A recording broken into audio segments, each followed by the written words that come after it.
Chapter 1. London, 1817. A crowded, dirty riverside tavern. I'm getting married. James Radley choked and spluttered on the large gulp of ale he had just taken into his mouth. Beer dripped down the front of his shirt and jacket. What the devil? He wiped his lips with the back of his hand before looking dejectedly at the mess that was now his clothes. Guy Dannon, his old school friend from Eton, met James's gaze. A wry grin sat on his face. It was obvious Guy knew exactly the sort of reaction his sudden announcement would provoke, and he was enjoying every moment of it. A friend he might be, but even James knew that Guy took particular delight in being a manipulative bastard when it suited him. Thought it was time for me to make a run for Parliament. Everyone knows that a chap needs a wife in order to secure pre-selection for a safe seat. A couple of weeks ago, I went and spoke to someone with strong political connections, who not only agreed to help me get pre-selected, but who conveniently has a highly eligible daughter, replied Guy. James carefully set his tankard of beer down on the table, not wishing to risk choking on another mouthful.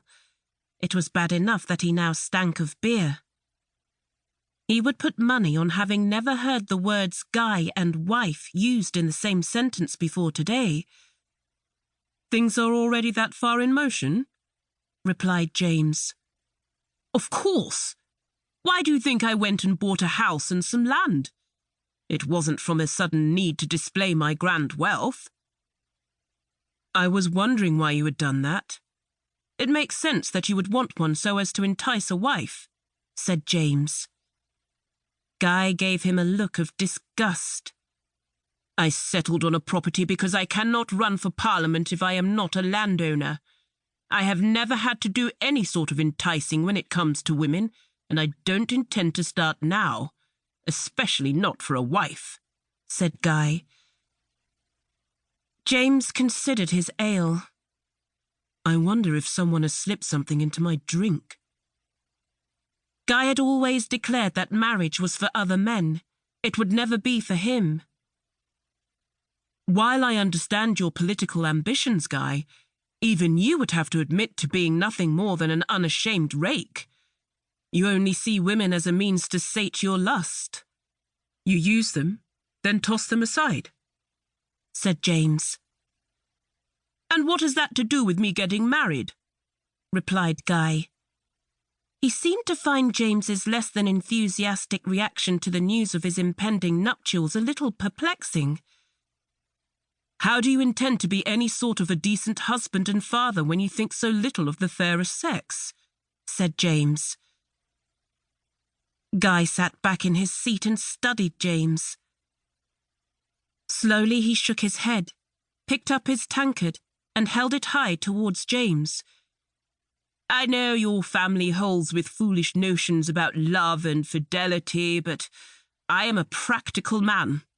I have chosen a young lady from a politically connected family as my future spouse. She understands how these things work. Securing a seat for myself in Parliament is what's important. Now drink up. We should be celebrating, Guy finally replied. James didn't touch his drink. He knew enough about women to know that most held firm opinions on the subject of marriage. Given half a chance, a woman would not marry purely for the sake of political connections. It was love or nothing for many of them, and especially for the women in his extended family. Instead of feeling elated over Guy's sudden announcement, he was filled with sadness over the news that some poor girl was about to be condemned to a cold political union. So, who is this poor chit who is going to be saddled with you for the rest of her days? He asked. If it was someone else, the words might have been spoken in half jest, but when it came to Guy, James was deadly serious. His friend would make a terrible husband. to keep listening to this audiobook. I've left you a link in the description so you can do it, at no cost thanks to Audible's 30-day free trial.